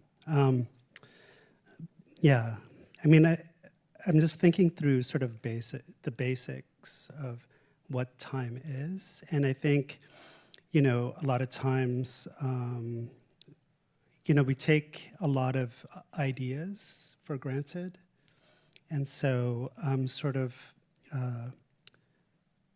digging in and sort of questioning sort of the foundational, foundational ideas of, you know, like what is more foundational than time and space, you know, and to sort of figure out like how much of that construction sort of informs, or how we're implicated, you know, in sort of these power structures, right? Like basically thinking through like, you know, to what extent are you a colonial subject, right? And is there a possible way to sort of, you know, like find tools or find ways of thinking to sort of figure out, you know, what's in and what's out, or kind of discern and help you navigate, I guess. So, yeah, so lately, that's what I've been really concerned about, just thinking through what time is, what space is, and sort of like how that split happened. And sort of, I'm interested in sort of the history of time. Yeah. And you explore that through all of these, your digital work and with your essay, and I don't know, in talking to you deeply about it, I never thought to question linear time, like that could be a structure that was taught to us, you know, and that because there's linear time, there is like one way history should be, and then when you question, wait a minute, are the histories that are linear that I know, the histories that are there histories beyond that that are happening at the same time or that are more expansive? It really changes things. Yeah, I think it's good to sort of lean in or double down onto a kind of, you know, like what is a diasporic subject, you know, and how does, you know, what is that? And I think part of that is a kind of skepticism of ground, right? To be able to go in between, or to be skeptical of the dominant, you know, what we think is reality, right? And I guess I just kept pushing and sort of figuring out, you know, what other basic things that we take for granted and we think is real, but actually it's constructed. Yeah, absolutely. Patrick. Yeah, I think about just responding like in real time, and also just experience, and also just thinking about these cycles that we go through. Like with the Made in LA work, I'm thinking about brown bodies being erased from this land, and via the administration and this current administration, and how long have brown bodies been on this land. So I think about, as I mentioned before, LA being this mural town, and murals being located throughout, right, the Americas, and thinking about the connection between Mexico and, California being Mexico at one point, and finding murals and unearthing them in central Mexico, and certain archaeological sites, and migrating those brown bodies to LA surfaces, and in order to collapse time and speak on these bodies have been here a long time, and migration is just or a border or lines in the sand, or something that we created. And so that, I think about all of these things kind of simultaneously in the studio. These kinds of ideas just kind of run through my mind, and I'm working with the material and the paint, and kind of excavating, discovering, and redacting certain elements of what I'm, the collage or the painting that I'm trying to present to think about the experience that is happening now. So it's on purpose that these brown bodies are that big, and they're being erased or being discovered, in the installation that I made. I like that with your work, like the one that's upstairs and Made in LA, how you have created layers that you sped up time by distressing, but it's like through time we're finding out that history in a way. Yeah, absolutely. And it's crumbling. Yeah. And revealing itself. Yeah, in the materials, especially now, in the city of Los Angeles, it's one of the most expensive places to be here, in the United States. So, the kind of breaking down, rebuilding is sped up. So I'm thinking about when I started making these landscapes, about this kind of in between time, and I guess how I can kind of archive those materials into the work, and then also speak to this kind of disappearing aesthetic of Los Angeles that's fleeting, and kind of the idea of 5 or 6 different places in one piece, and it's not a specific place, but the idea of that. And in some of the works, I even use photography, my father's photo archive, and because he's been here in Los Angeles,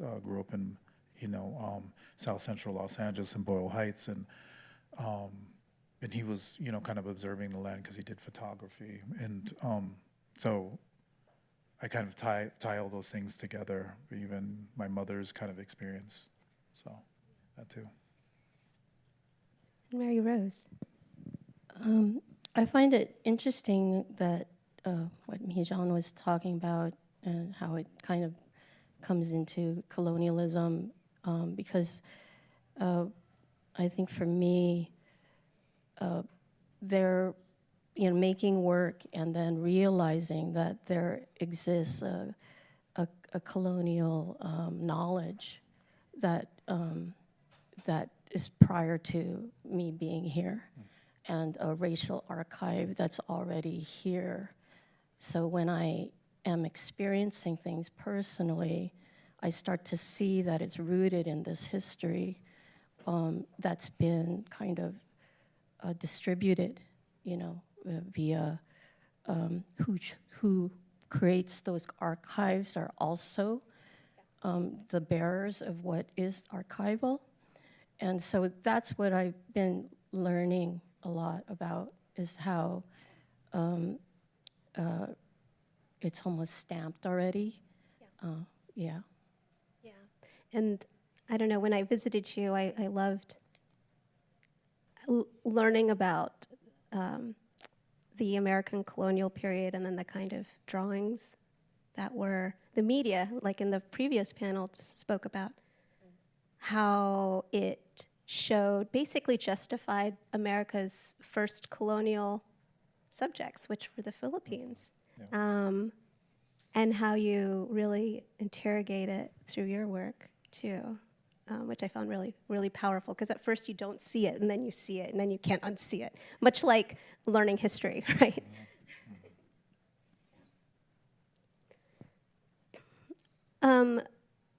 So the Philippines is a very hybrid place, and this is something the three of us have all talked about, or the four of us have talked about. The Philippines is a very ancient place. It's a hybrid place. It's very diverse. It has over 7,500 islands. It has over 180 languages being spoken. In the past, the religions practiced were animist, Hindu, Buddhist, Islamic, Catholic. And then it was colonized by many different cultures. So to be a Filipino American is an additional layer of hybridity on top of an already very hybrid Asian culture. And one that is often complicated by the legacy of being taught the urgency to assimilate in the US, which is definitely my experience. I don't have Tagalog, and I think that's really common with a lot of first-generation Filipinos. And, speaking just from a personal perspective, this idea of, we learn art, Western art, and then we find out that there is history beyond that, right? And I know for me as a curator, I began my career in Western art, and I still do. But then later exploring my complex feelings through my identity, through my work. Because that just feels more actionable than reading about the history, right? Is this a similar experience to you three as artists? And how has your upbringing in America to immigrant parents shaped your practice?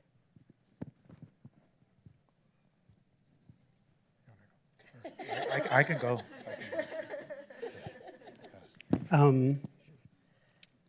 Yeah, I guess maybe I could answer it in a more oblique way. Yeah, I mean, I always thought that maybe, there's something like the Philippines is sort of the future, the way I think about it. I guess in the way I think about hybridity, this is a hot take, but I think sort of the ideal subject of globalization is the diasporic subject.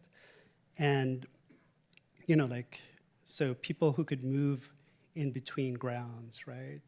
And they're comfortable in doing that. And I think that's something we do. And I think as globalization sort of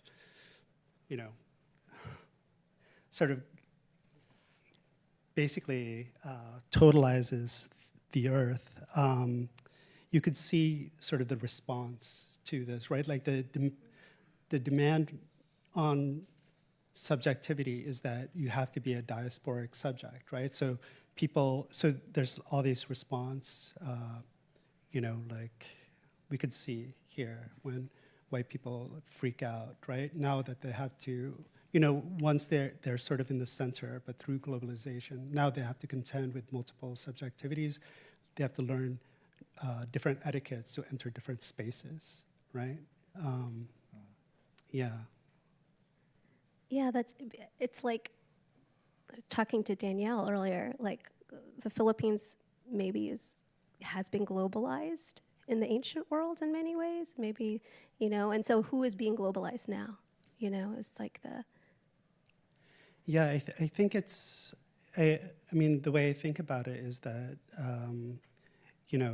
there's a kind of, I think it's important to have the skepticism, right? I think, this is a hot take again, I think Filipinos have a,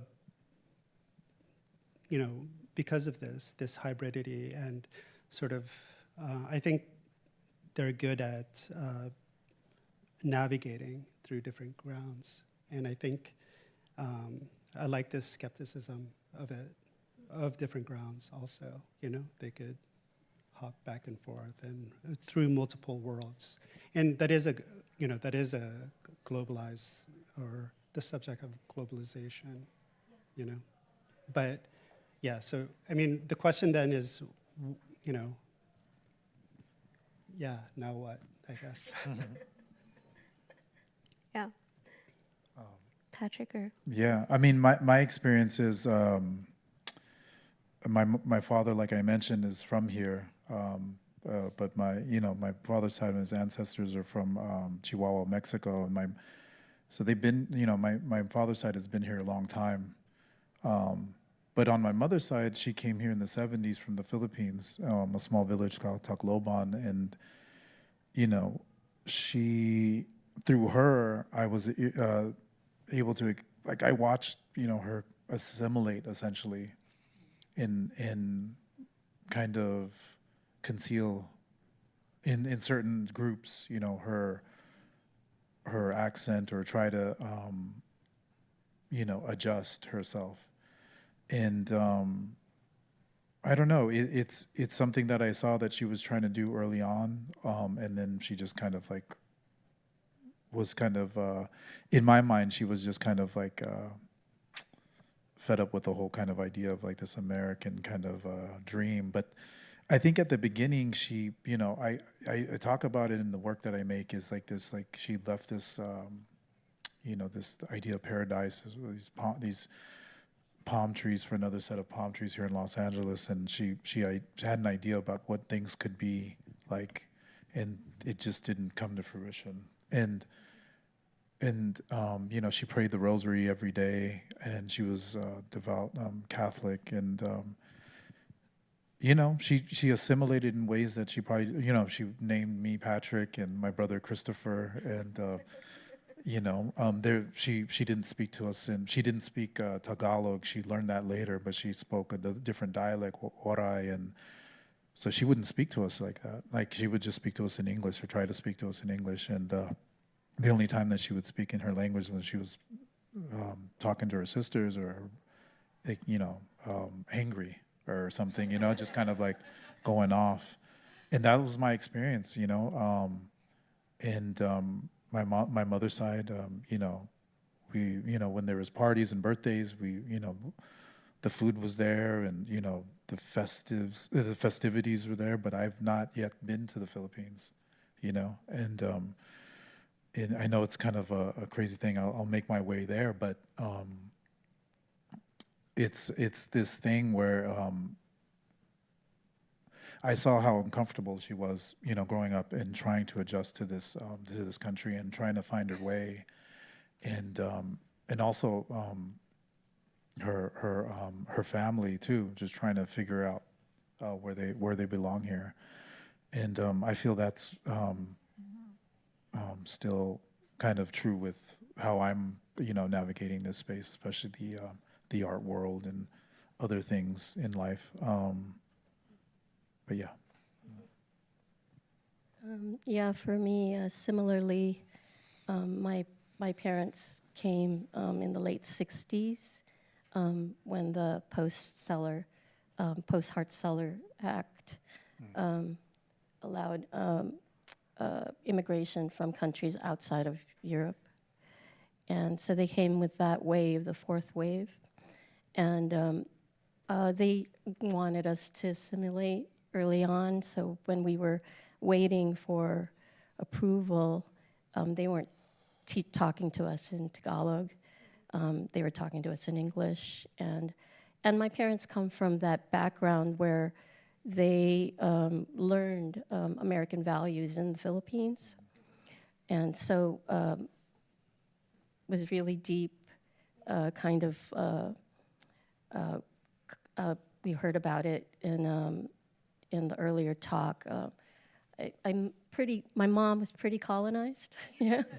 And so, yeah, I've been, unpacking miseducation and colonization and decolonization and continue to do that in my work from my experiences here. Do you have an example you can share of that unpacking in your work? Well, like almost everything has something to do with that.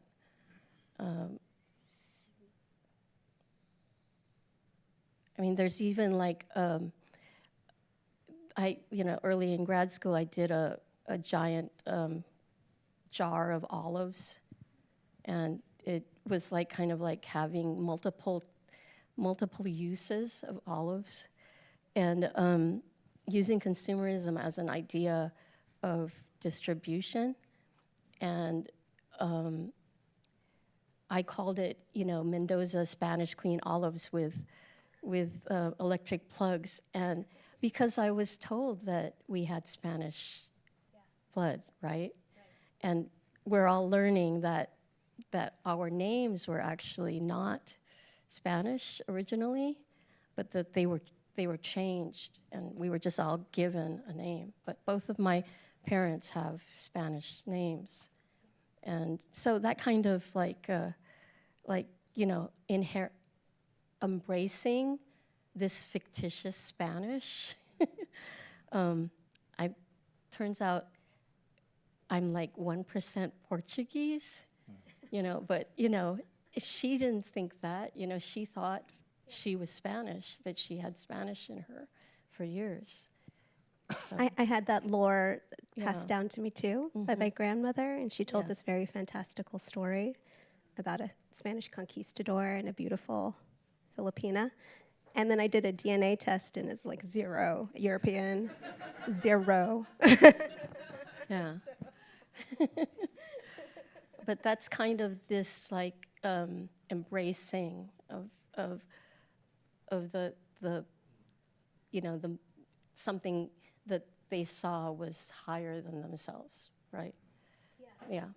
And that's a continuing kind of dialogue, and that like when I see myself kind of still immersing myself in that kind of idea, and yet our culture is still producing that idea and creating savages and and distinctions between people, I feel like it's an ongoing task.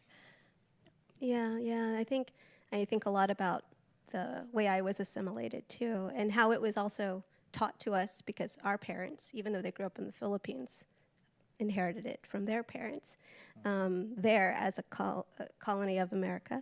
And I think about power and proximity, like if you do, my education is in like European 19th century dress, but not to say that I don't love it, I do, but there is a proximity to power in some way, and I see that the three of you are really pushing against that, in your own ways, which I really appreciate. I was just going to say, we were talking about that earlier on, well, months ago when we were at the studio, and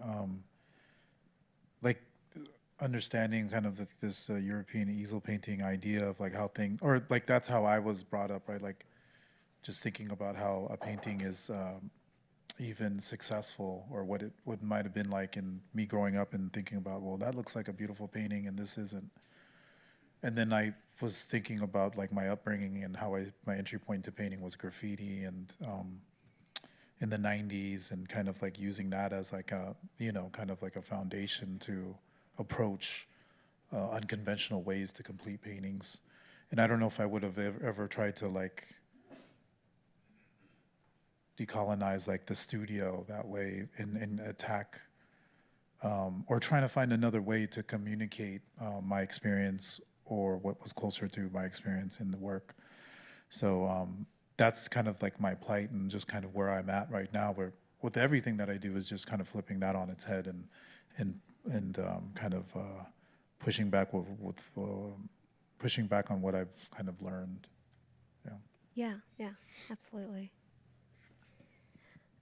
So as we've been discussing, there's this process of unlearning and then relearning the histories that were not taught to us, which allows us to make room to better understand our complex identities that are not easy to categorize, like what's a Filipino American? What is Filipino American art,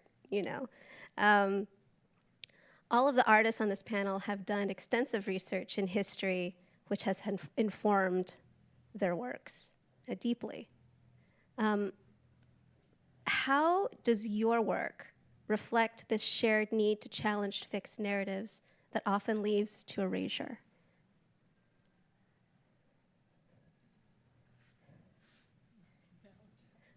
Sorry, Melchan. All right. Thank you for always getting it started. I think,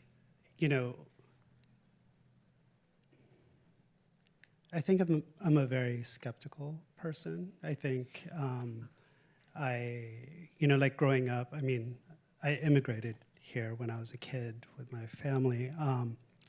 So, it's still sort of clear to me that sort of the shift. And then I just basically dove into the whole thing, right? And now I think I'm thinking through or developing sort of tools of, like tools that stem from skepticism, and a kind of way. That paper that I wrote about spatial temporality is sort of trying to use sort of philosophy or theory to have the West delimit itself, right? Time and space seems so totalizing, right? And it's sort of embedded in the way of scientific time also, or modernity, like all these things sort of swirl together. And I think it's kind of hard to parse that out. So I've been, I guess, thinking and sort of making these sort of narratives or stories to explain sort of the trajectory of the colonial mind, I guess. So it's easy for you to sort of discern, right? Yeah. There's the whole project of decolonizing, and I think it's impossible to sort of to trace out the contours of that influence. A lot of us are both. We've absorbed. So I think I'm trying to create these tools where, through these narratives, you could basically figure it out on a case-by-case basis, right? If you know how something works, then it's easy to tell. It's much easier to tell what's in and what's out, as opposed to, sort of figuring out like these ideas of these categories, And I want to also push the kind of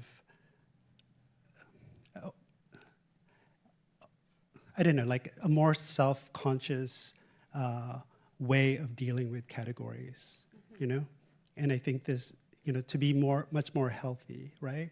To not take reality as it is, right? And my hot take is like entrenched power dominates space, but it doesn't dominate time, unless you're made to believe that time just runs on causality, and so I want to push against that, right? I want people to embrace contingency as a way to look at time, right? Like to think about rupture as always being possible, as opposed to, being being sort of encumbered by the world that you've inherited, this colonial world that we've inherited. Wow, yeah. Yeah, I perceive things so differently after talking to you about my idea of time and place, because I'm understanding that even that has been colonized in many ways. So yeah. Yeah, everything's made up, or most things are made up. It's all fake. You know, I think a lot of, I think right now it's just sort of a battle of realities. Yeah. And I think it's good to remind ourselves that, we can create realities, together, Yeah. Yeah. That's good. Yeah, no, I mean, even I'm just thinking about, the canvas for me, whatever, being a teenager, 20 years old, it was very foreign to me, just like a white blank canvas that stretched, and inventing and creating another version of that for myself so that I can unpack all these things that I'm thinking about, whether it's, my gesso ground, typically you do like a gesso ground on canvas, it's white. My gesso ground consists of stucco, typically a color, latex house paint color, and that's what I start with, and that feels more at home with me. And it could also even be like this cinder block, kind of texture or canvas, and on that surface, I'm able to unpack some of the things we need to talk about, or some of the things that I'm thinking about. But then I also like parallel it to like Los Angeles, and this being such a diverse city, and this is the city I grew up in. Thinking about my experiences here and the loved ones that I, family and all that, and just kind of like thinking about how that can find its way in a collage, or how I can weave those things into some of those, into the panels that I'm kind of thinking about, or that I'm prepping for these kinds of unpackings, and some of the stuff that I don't have information for because of assimilation, or documents being, kind of lost or whatever. I'm thinking about redaction in the landscape, and graffiti removal, and all these other things as placeholders for maybe discovery later on. Yeah. In visiting you, I feel really privileged. I got to take a peek at the archive that you have as your family archivist, too. Yeah. Can you talk about that? Because it's so interesting to see the work of your family, and then how it's so similar in some of the imagery is echoed in your work, unintentionally even. Yeah. So like my father's side. Not that I knew this growing up, but they all kind of drew and painted and sculpted. And my father was a photographer, and he would develop his own black and white film in his bathroom. And my grandfather painted and drew and sculpted, and all of my uncles, even my cousin that's 20 years older than me, maybe 25 years older than me, was drawing and printing. So more recently, growing up, I didn't know that this was like a thing. Like we were sharing ideas and drawings and paintings. It wasn't like that. It was very like, they were older than me, and I knew kind of that they were interested in art, but not at like what level. I wasn't sure.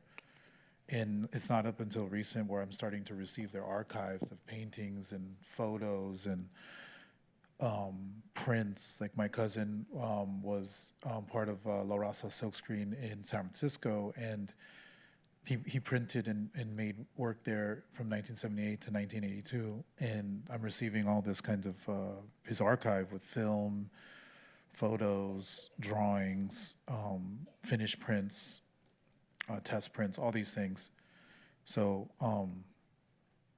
this is all protest work. Like a lot of it was protest work, and community organization and bulletins and things like that. So I mean, it's essentially, if we, right now I have a show up that I curated with all this work together at Charlie James Gallery, but essentially there's like these connections, and the collective at La Raza Silkscreen and graphics were essentially talking about the same things we're talking about today, or I'm talking about today, and a lot of artists are talking about today. So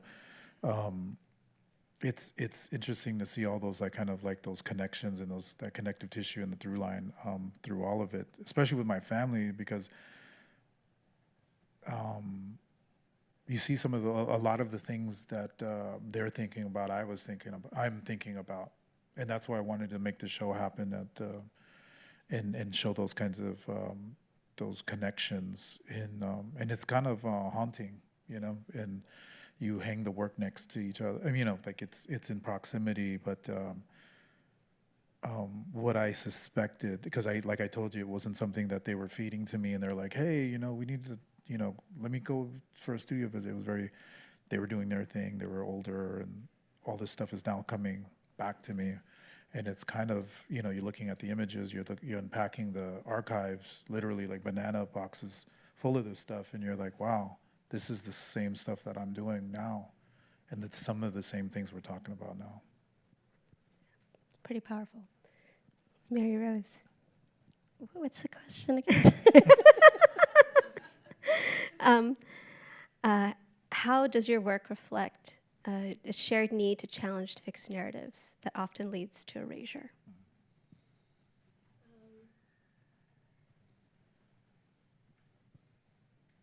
Well, I use the material that exists, and what I do with it is then I subvert it, I change it. So I represent it, and so if it just has been something I have like almost like a visual language for me, and it's kind of a difficult place, because then it's like, why are you using what's already kind of presented? That's not like, it's almost like taking a colonial position, right? But what I'm trying to do is that we understand, or we've been encountered by those materials, and then what I'm trying to show is that through those same materials, through the changes that I make with them, then you'll have a different experience, or you'll maybe be made aware that, oh, this is happening.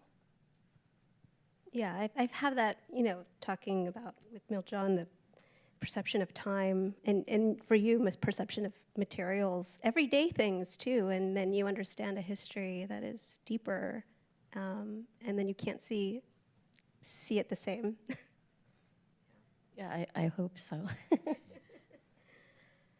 Can you discuss how in your memories, your either personal or collective familial memories, how they've influenced your artistic practice and the narratives you choose to highlight? Okay, let's start. We'll start the other direction. How's that? Mary Rose. I think for me, I might have already sort of said this, but when something is in the collective memory that is also in the personal, then I'm interested. Yeah. So for instance, I encountered these political cartoons that were created during the period of the Philippine-American War, and those cartoons really difficult to look at, and yet the content of them seemed like they were anchoring some ideas that I personally felt, and I've also seen other people feel. And so it felt like that was something that I needed to investigate and learn more about, because even, I just see repeated like ideas of for a lot of people to need to really stand up for their existence. And why is that so? You know, we're all human, and it's because of these like constructs. And so when that, you know, gets coupled with personal, I'm interested. Yeah, definitely. I was just thinking about in the work that I make, I think about my mother a lot because her experience in navigating through, you know, this country and America or Los Angeles, and it's kind of like how I'm connected to that because it's something where I could only imagine, like for her it was something that she was trying every day to understand, and I'm kind of right there with her at times, you know, and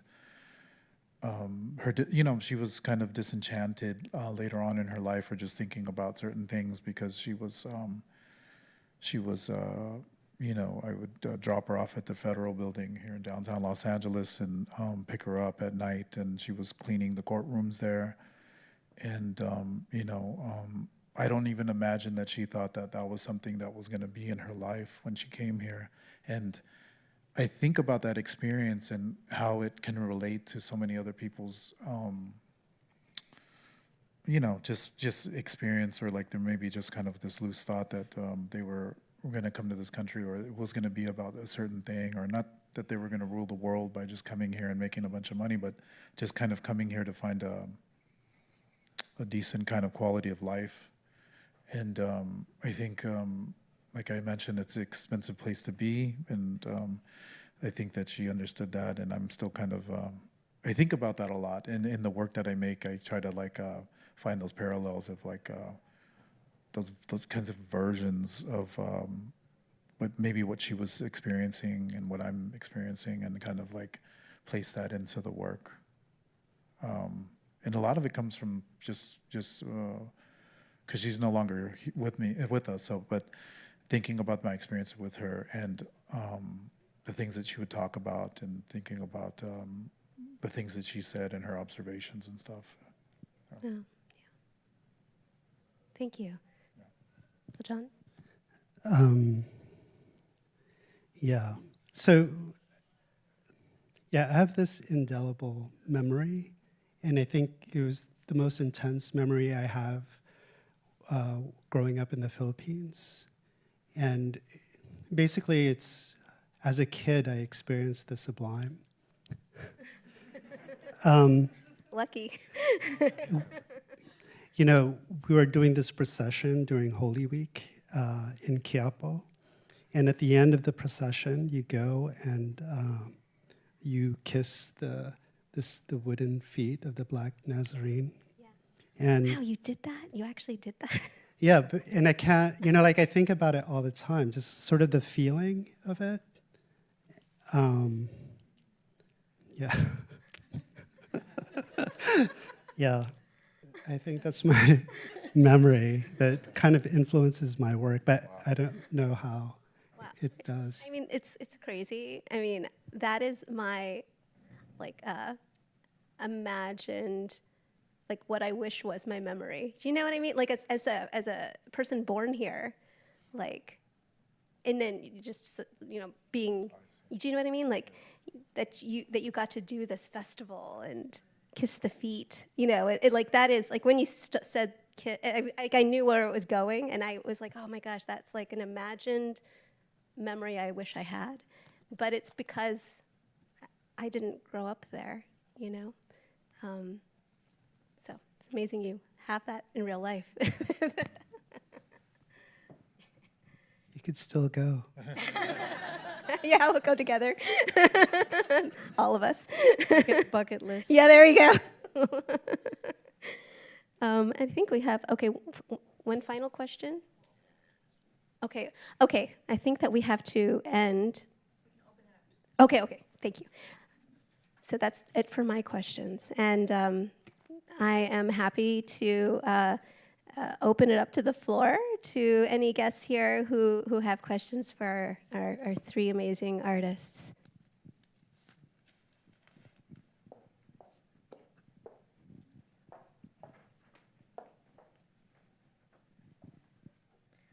Hi, I'm Kiara. So I have two questions. So the first question is, so like as a Filipino American, how do you navigate being in the art world? And my second question, so as a Filipino American emerging artist, I know that growing up in a Filipino family, we have a lot of family members that are like nurses and in the medical field, and people in our community. How did you push yourself to be an established artist? Good questions. Yeah.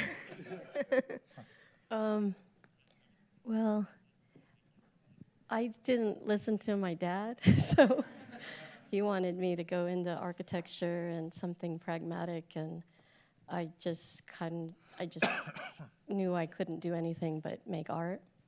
So, navigating the art world, I'm not a good person to ask. I came when I was going to school. There was no, even in, when we had slide lectures and things, the people that were shown were from the Western canon. There were hardly even any women shown in the slides and the work that we saw. And so I think that the engagement now is much better. And also, the fact that there's exhibitions that are featuring some Filipino American artists. UCLA Hammer did the David Mandela, Pasitabad. I think that those are all really great opportunities now that seem to be opening up other opportunities for Filipino artists. I think it was really hard for me to navigate. I did not want to be pigeonholed. I purposely made work that did not feature representations or figurations. But I think that that's more open now. So, maybe Patrick has more. I'm kind of I work really hard, and I really try to not worry about the fact that if an opportunity isn't given to me, I find another one. I found that actually I was seen more in New York, and once I got a Guggenheim, then LA goes, oh, is she here? But I never really got that much attention until I got the Guggenheim. And that was from people that I don't even know in New York, right? So I think you just don't give up.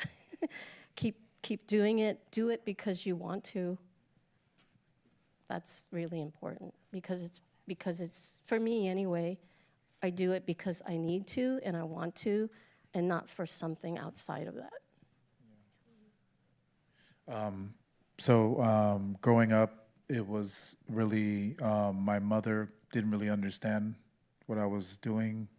My father did, and he didn't tell me that he did. He just was kind of putting materials, here's some pens from work, and here's some computer paper, and yeah, keep on drawing. And I remember asking him, oh, draw a dog, and I would draw a dog or whatever. We would kind of draw together at times. And so he was there to support me. I'm not saying that my mother wasn't, but he was there, so I was lucky enough to have that. And then, I don't know, so this kind of connects to the present, but if it was kind of more autotelic, it just had to happen, and it was an expression, or just something that I wanted to do. And so moving forward as a kid to a teen, and I found ways to make it work, I guess, or figure out how I can get a job doing art, or I was always thinking about it and trying to because I knew it would be hard later on to try to place myself or explain myself to try to well, what are you gonna do? You're gonna make art? That's crazy. You don't go to an art school or whatever. So I was trying to find ways to find my way and get those I don't know if I was looking for recognition or pats on the back, but it was because my pops already knew, like he was like solid. My mom not so much, but I don't, you know, it's not a big deal. It's just moving forward. It was just something. I was lucky enough to have that support early on, and then through my peers and friends in making graffiti and other artworks and organizing shows, that was like a whole nother support system. But I don't know. It's this you know, do it for yourself for sure. I mean, if it has to happen, it has to happen. And there's ways, or you know, I've in the past I've had to support myself, making the work that I make, you know, that I was making and trying to create and investigate with. And so I found ways to try to make it work. It's always like this ebbs and flows, right? It's a roller coaster. It's always going to be surprises. So it's just, if you really want to do it and you're really engaged and kind of committed to it, you know, it's just not a question, you know. And that was it, yeah. Yeah.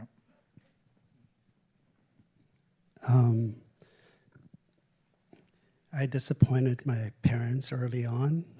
I dropped out of the university, and then the bar was so low that when I went and finished it, you know, they were really happy that you know, I finished.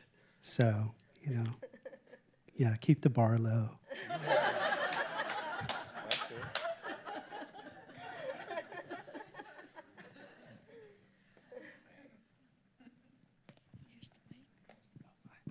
Hi, everyone. My name is Joe. Got a question for Miljan. You mentioned, like, what did you mean when you said dominant society controls space but not time?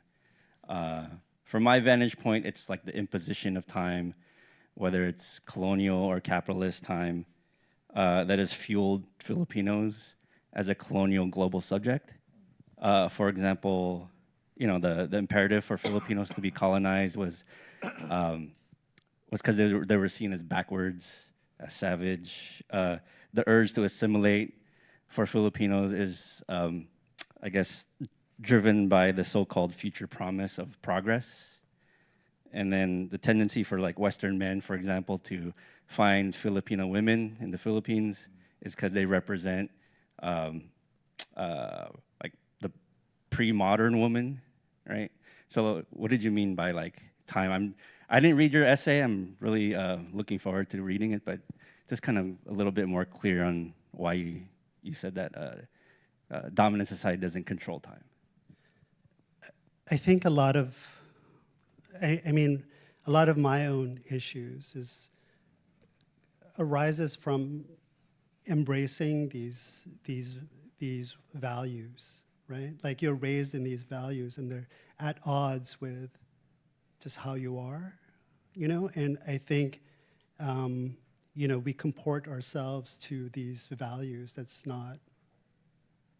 not mine, right? And so the way to think about it really is, you know, like whose time is it, right? It's usually always Western time, right? Modernity, whatever. Like all these, you know, these are inventions, right? Yeah, and so, I mean, it's more technical, but basically, you know, I want to open up time as the possibility of contingency, of rupture, right? And so for me, you know, for me, basically, the entrenched power tries to convince you that you know, that everything is causal, right? Most things are causal, right? But what that means is you become more determinist, right? And you think like, oh, you know, it actually takes hard work to take structures from the world you've inherited to imminence or to the next moment, right? We all have to carry it forward, right? And I fantasize about this default where we could just be lazy and stop, you know? And so that's sort of a way to think about it, right? Like, because we think it's the other way around, you know? That somehow, you know, like we try to control for contingency, or that's accidental, right? And we think about in terms of continuity and permanence, or, you know, like all these things that maybe, I don't know, why? You know, why do we care about stability? Or why do we, you know, like why do we value, you know, like all these things? Maybe we should rethink them, right? And usually, you know, like I always felt like I'm always in my back foot in subscribing to these ideas. Like I could just stop, you know? See, do we have any other questions? Okay, maybe. I just have two questions and two comments, if I could. So just talking to the diversity of the Philippines, the experiences of people from different parts of the Philippines are also different. So you can have Cebuanos, you can have people from the Cordillera, the Ifugaos, you can have people from the Visayas and Ilocanos. So the experience is different. So from Hawaii, you'd have the Ilocano experiences that came through the plantation situation. And other people who emigrated to larger cities in America had a different experience. That was just one comment. One of the questions was that how much do you draw from, we talk about building on the shoulders of giants, right? So for artists have gone on before us, you know, as a curator, I've worked with a lot of Filipino artists and have done several shows. But people like David Medalla, that you mentioned, and also Asid Abad, who I've had the fortune of working with both of them, but also contemporary people like you know, Paul Pfeiffer, who's going to be in the next Venice Biennale, as well as Pio Abad, who's from London. And the next Whitney Biennial is going to be Kainoa Grisby from Hawaii and Michelle Lopez from New York. And I'm really happy to see that the Whitney's been showing work by Carlos Villa, who was up at the San Francisco Art Institute, a really beloved instructor. So I just wanted to mention those people as well. But the question was about building on the shoulders of giants, and do you refer to some of these individuals in your work? Or, and I guess the last question is there such a thing as post-colonialism?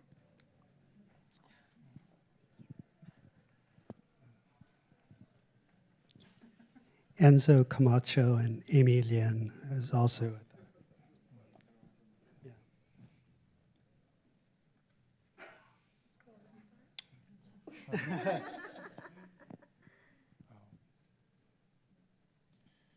I guess thinking about those, I think about those artists, but I don't know if I'm informed by them or like they propel my art making in general. Like, but I don't know. I guess I pull more from the experience with my family and kind of a personal kind of source in that way, but I am familiar with many of those artists that you were talking about, and I don't know. That's how I operate, just kind of as contemporaries, or just looking at them as more as you know, fuel or inspiration. Happy with the notoriety they get. You know, I didn't get a lot of experience with art from the Philippines, and also Filipino American artists. In fact, it was just in the last few years, like when I went to see that Philippine collecting show at San Francisco Museum, the Asian American Museum in San Francisco. I'm familiar with Santiago Bozé. I was in an exhibition with him a long time ago, but even when I was in that exhibition with him, I wasn't familiar with his practice. I was very young and just not like, you know, this is pre-computer. This is going to the library and seeing any texts about Asian Americans, let alone Filipino Americans, in the libraries. So I'm just learning still now, you know, and I was looking up like David Mandala, and I saw this like conceptual art practice that I couldn't believe that was happening back then. And so it's exciting to me, but they don't inform me. You know, I got the Western canon. I think about David Medallia a lot, and I feel like I'm in conversation with the artists that you talked about, with Paul and Pio, Michelle. I know them, so you know we talk. So, yeah, I think it's good for, you know, we should all be in conversation. It's important. Can I just add that, like, I think when I was growing up, Paul Pfeiffer was, you know, very visible, and I'm really excited that he had an opportunity to have a show at the Geffen, and that kind of, you know, it was just exciting to see somebody back then. I appreciate your comments about the diversity of all of the different people, of all the different regions of the Philippines, and how their experiences may be different. So that is something important to remember. Yeah, I mean, there were, you know, Paul had a big show here and in Chicago, and then Josh Klein had a big show at the Whitney. And you will have a show soon at the Cantor Art Center. And Patrick's all over the place. No, like, so I think that it is, oh, okay, we have one more question. Hi, this is a museum question, because I noticed all of your works were in museums at one point. I think most of us have gone into encyclopedic or global museums, and you'll see each gallery or space is separated by ethnic cultures, so like a Chinese gallery, Korean gallery. And there's also always this miscellaneous gallery with, you know, oceanic, Himalayan, etc., because there's not enough works in their collections to merit an entire space.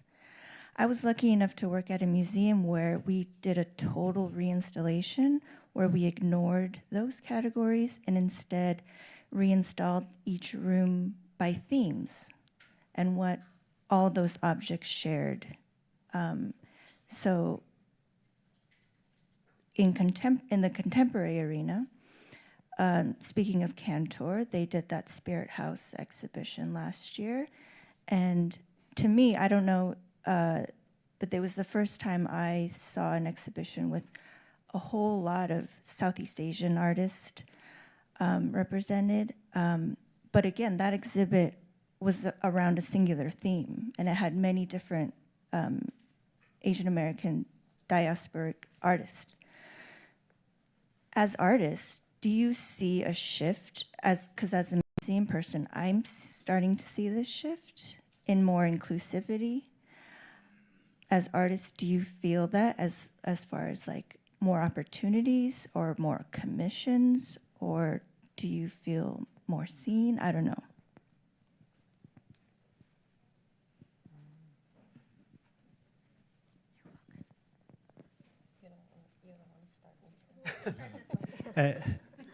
I think there is a shift. I think there's also sort of the beginnings of Asian American art scholarship.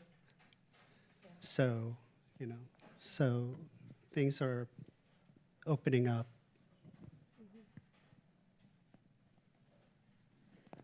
Yeah, there's more Filipino American curators. There's just more,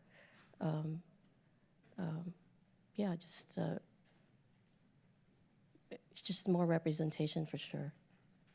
You can see it in the museums, you see it in galleries. Patrick, it's like, Mijon also, you know, we were talking earlier about how he's going to be in a panel or actually in a discussion with another artist that's of Filipino background about a subject that's not Filipino. That's really amazing.